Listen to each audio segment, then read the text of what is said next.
మిర్చి రైతుల అవస్థలు, మిర్చి రైతులు పంట అమ్ముకోలేని పరిస్థితి, గిట్టుబాటు ధరలు లేక రైతులు అవస్థలు పడుతూ ఉన్న పరిస్థితి మన కళ్ళ ఎదుటే కనిపిస్తూ ఉంది. 40 రోజుల నుంచి పరిస్థితి జరుగుతూ ఉన్నా కూడా ఇంతవరకు ఒక్క రైతు నుంచి కనీసం 1 కేజీ మిర్చి కూడా చంద్రబాబు నాయుడు ఇంతవరకు కొనుగోలు చేయలే. కొనుగోలు చేయకపోగా ఏమంటాడు అసెంబ్లీలో? గవర్నర్ గారి ప్రసంగంలో ధన్యవాదాలు చెప్పే తీర్మానంలో చంద్రబాబు గారే మాట్లాడుతూ మిర్చి విషయంలో మార్కెట్ ఇంటర్వెన్షన్ చేయడం లేదంటూ ఆయన చెప్తాడు. అదే బడ్జెట్ ప్రసంగంలో అగ్రికల్చర్ మినిస్టర్ రాష్ట్ర ప్రభుత్వం మాట్లాడుతూ రాష్ట్ర ప్రభుత్వం మార్కెట్లో జోక్యం చేసుకొని పరిష్కారం చూపించేశామంటూ ఆయన మాట్లాడతాడు. ఎవడికి పరిష్కారం చూపించాడు? ఎవడి దగ్గర కొనుగోలు చేశారు? పరిష్కారం చూపించేశామంటూ కొనుగోలు చేశామనంటూ ఏకంగా అగ్రికల్చర్ మినిస్టర్ ఏకంగా అసెంబ్లీలో ప్రస్తావిస్తాడు. బడ్జెట్లో చూస్తే ధరల స్థిరీకరణ నిధి కింద 300 కోట్లు కేటాయించారు. 300 కోట్లు ప్రతిపాదించారు. నేను అడుగుతా ఉన్నా, అదే వైఎస్ఆర్సీపీ హయాంలో మా ప్రభుత్వంలో ఏకంగా 3000 కోట్ల రూపాయల ధరల స్థిరీకరణ నిధి కేటాయించి ఏకంగా వరి కాక ధాన్యం కాక 7,800 కోట్ల రూపాయలు ఖర్చు చేసి ఇతర పంటలు కొనుగోలు చేసి రైతులకు తోడుగా ఉన్నాం. పెద్ద పెద్ద పోస్టర్లు ఆర్బీకేలో పెట్టేవాళ్ళం. సీఎం యాప్ అని continuous monitoring of agricultural price and produce అని ఆర్బీకేల ద్వారా జరిగేది. ఎక్కడ ఏ ఆర్బీకే పరిధిలో అయినా కూడా ఏ పంట అయినా కూడా రైతు నష్టపోయే పరిస్థితిలో ఉంటే ప్రభుత్వం ఇంటర్వ్యూన్ అయ్యి కొనుగోలు చేసి మార్కెట్లో కాంపిటీషన్ క్రియేట్ చేసి ఆ రేట్లు పెరిగేట్టుగా చేసింది. మా ప్రభుత్వ హయాంలో చీని, పసుపు, అరటి, పొగాకు ఇలా రకరకాల పంటలను కొనుగోలు చేసి 7,800 కోట్లు ఖర్చు చేసి రైతులకు తోడుగా ఉన్నాం. ధాన్యం కొనుగోలుకు మరో 65,000 కోట్ల రూపాయలు ఖర్చు చేసాం. ఇదొక రికార్డు. ధాన్యం కొనుగోలుకు 65,000 కోట్ల రూపాయలు ఖర్చు చేసిన పరిస్థితి. ఈరోజు చంద్రబాబు నాయుడు అధికారంలోకి వచ్చిన ఈ 10 నెలల కాలంలోనే మొన్ననే చూసాం, ధాన్యం కొనుగోలులో ఏ రైతుకు కూడా గిట్టుబాటు ధర రాల. కనీసం 300 రూపాయలు రైతు తక్కువ రేటుకు అమ్ముకోవాల్సిన పరిస్థితిలో రైతు అమ్ముకోవాల్సిన పరిస్థితి వచ్చింది. ధాన్యం పరిస్థితి అదే, మిర్చి పరిస్థితి అదే, టమాటో పరిస్థితి అదే, పత్తి పరిస్థితి అదే, మినుముల పరిస్థితి అదే, కందులు పరిస్థితి అదే, పెసలు పరిస్థితి అదే. ఈ పంటలకన్నిటికీ కూడా ఏ పంటకు గిట్టుబాటు ధర లేదు. రైతు అవస్థల్లో ఉన్నాడు. రైతుకు ఆదుకోవాల్సిన పరిస్థితిలో చంద్రబాబు నాయుడు గారు నిమ్మకు నీరెత్తినట్టుగా చంద్రబాబు నాయుడు ఏమాత్రం కూడా పట్టించుకోని పరిస్థితి ఈరోజు మనం చూస్తూ ఉన్నాం.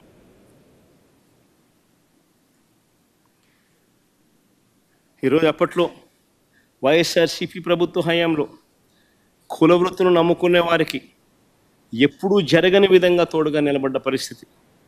స్వయం ఉపాధిని ప్రోత్సహిస్తూ వారందరికీ అండగా ఉన్న పరిస్థితి. ఇంతకుముందు వైఎస్ఆర్సీపీ ప్రభుత్వంలో జగనన్న చేదోడు, జగనన్న తోడు, వైఎస్ఆర్ లానేస్తం, వైఎస్ఆర్ వాహనమిత్ర, వైఎస్ఆర్ నేతన్న నేస్తం, ఈ పథకాలన్నీ కూడా ఈరోజు పూర్తిగా రద్దయిపోయిన పరిస్థితులు. మత్స్యకార భరోసా పథకం కూడా నేరేడు సంవత్సరం ఎగరగొట్టిన పరిస్థితిని మనం అంతా కూడా చూసాం.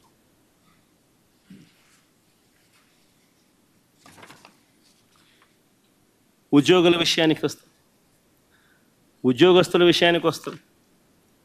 ఉద్యోగస్తులకు కూడా చంద్రబాబు నాయుడు తీవ్రంగా మోసం చేశాడు.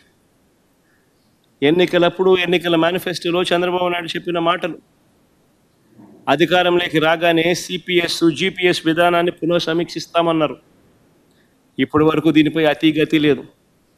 మేము ఉద్యోగస్తులకు మంచి చేయడం కోసం గతంలో ఎప్పుడూ జరగని విధంగా జిపిఎస్ తీసుకొచ్చినాం. ఈ పెద్ద మనిషి అప్పట్లో ఉద్యోగస్తులను రెచ్చగొడుతూ సిపిఎస్ విషయంలో మళ్ళీ పునఃసమీక్షిస్తాము అని చెప్పి మాట చెప్పాడు. ఉద్యోగస్తులతో పని చేయించుకున్నాడు, ఓటు వేయించుకున్నాడు, ఆ తర్వాత గాలికి వదిలేశాడు. ఉద్యోగులకు మెరుగైన పిఆర్సీ అన్నాడు. మా ప్రభుత్వం నియమించిన పిఆర్సీ చైర్మన్ను ఈయన అధికారంలోకి రాగానే తొలగించేశాడు. కొత్త పిఆర్సీ ఇంతవరకు వేయలేదు. ఉద్యోగస్తులకు జీతాలు పెంచే కార్యక్రమం ఇంతవరకు జరగలేదు. కూటమి ప్రభుత్వం రాగానే ఐఆర్ ప్రకటిస్తామన్నారు. ఇప్పుడు 10 నెలలు అయిపోయింది. నేరేడు సంవత్సరం ఐఆర్ ప్రకటించలేదు. ఈ సంవత్సరం కూడా ఐఆర్ ప్రకటిస్తున్నట్టుగా, దానివల్ల జీతాలు పెరుగుతున్నట్టుగా బడ్జెట్ డాక్యుమెంట్స్లో ఎక్కడ కనిపించవు. 3 డిఏలు పెండింగ్లో ఉన్నాయి. వాటి ప్రస్తావన కూడా బడ్జెట్లో లేదు. ప్రతి నెల 1వ తారీఖునే జీతాలు ఇస్తామన్నారు. కేవలం ఒకే ఒక నెల ఇచ్చారు. ఈ రోజుకి కూడా జీతాల కోసం ఉద్యోగస్తులు ఎదురుచూపులే. ఇంకా మా హయాంలో అన్నా కనీసం బట్టలు ఉన్నాయి, మా హయాంలో అన్నా కనీసం కోవిడ్ లాంటి మహమ్మారిని కూడా చూసాం.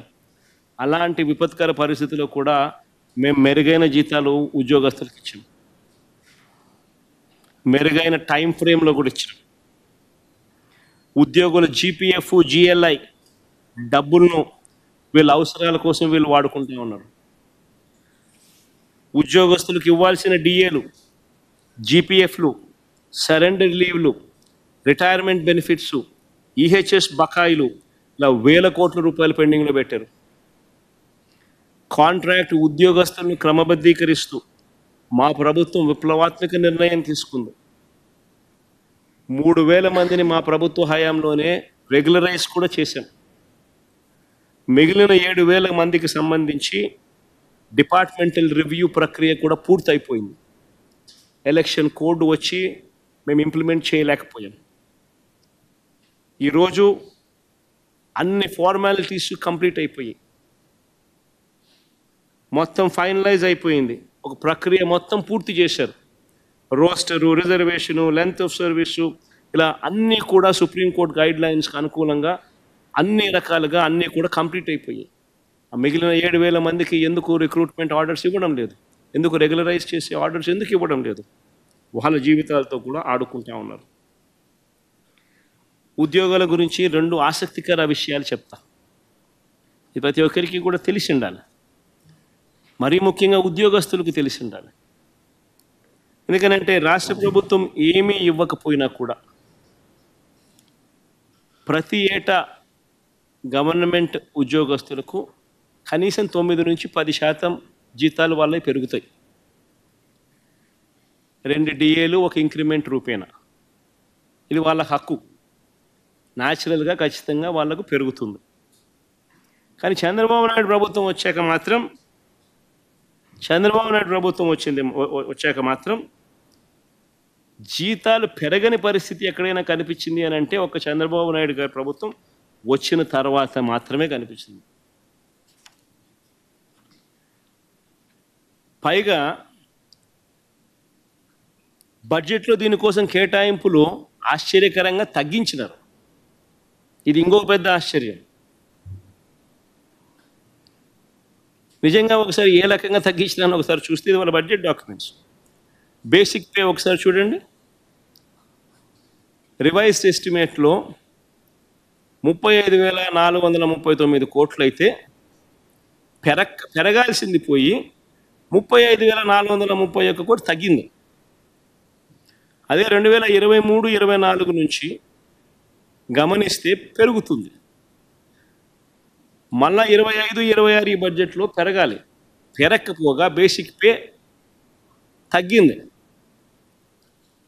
అదే రకంగా గ్రాంట్ ఇన్ ఎయిడ్ సాలరీస్, అంటే ఇది యూనివర్సిటీస్కి ఇచ్చే సాలరీస్, యూనివర్సిటీస్లో పనిచేసే వాళ్ళకి ఇచ్చే సాలరీస్, వాళ్ళ సాలరీస్ చూస్తే ఏకంగా 2023-24లో 3,927 కోట్లు అయితే 2025-26 ఈ బడ్జెట్లో వీళ్ళు పెట్టింది 2,944 కోట్లు.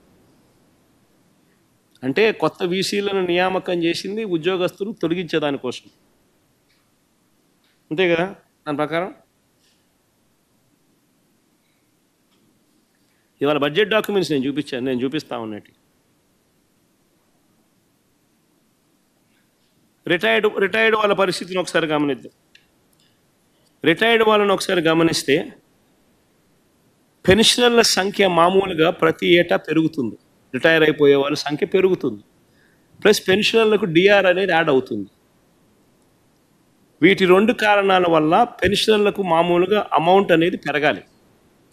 అలాంటిది పెరక్కపోగా ఒకసారి చూస్తే పెన్షనర్లకు సంబంధించి 2023-24లో 12,101 కోట్లు ఉంటే 2025-26 11,080కి రివైజ్డ్లోనే 9,746 చూపించినారు. తర్వాత pensions of state aided education institutions వాళ్ళది చూస్తే 2023-24లో 701 ఉంటే 2025-26లో 511కి తగ్గించినారు. తర్వాత లోకల్ బాడీస్లో ఉన్న ఎంప్లాయీస్ ఆఫ్ లోకల్ బాడీస్ 2023-24లో 437 కోట్లు అయితే అది 12,50,00,000కి తగ్గించేసి. అంటే ఫస్ట్ ఆఫ్ ఆల్ ఇక్కడ జరిగేది ఏం జరుగుతూ ఉంది? ఉద్యోగస్తులకు సంబంధించిన ఐఆర్ కానీ, పిఆర్సీలు కానీ, డిఏలు కానీ ఇవన్నీ ఏదైనా ఇచ్చే కార్యక్రమం ఏదైనా ఉంది అని అంటే అది ఇచ్చే కార్యక్రమం ఇక చెయ్యబోము అని చెప్పి చెప్తున్నారు.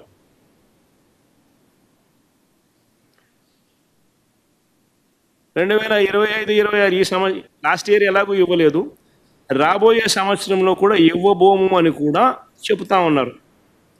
పిఆర్సీ ఇవ్వబోమని, ఐఆర్ ఇవ్వబోమని, పెండింగ్ బకాయిలు కూడా ఇవ్వబోమని కూడా చెప్తా ఉన్నారు.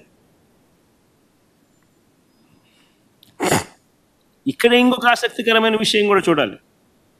ఆసక్తికరమైన విషయం ఏంటంటే ఈ మధ్యకాలంలో మొన్ననో అనుకుంటా ఫైనాన్స్ మినిస్టర్ ఉద్యోగస్తులకు సంబంధించిన జీతాల వివరాలు తెలియజేస్తూ తాను చెప్తాడు, స్టేట్స్ ఓన్ రెవెన్యూలో జీతాలకు సంబంధించిన పర్సంటేజ్లు విపరీతంగా పెరిగిపోయాయి, అందుకని మేము ఇవ్వాలంటే ఇబ్బంది పడతా ఉన్నాము, ఏ కార్యక్రమం చేయాలన్నా కూడా ఇబ్బంది పడతా ఉన్నాము అని చెప్పారు.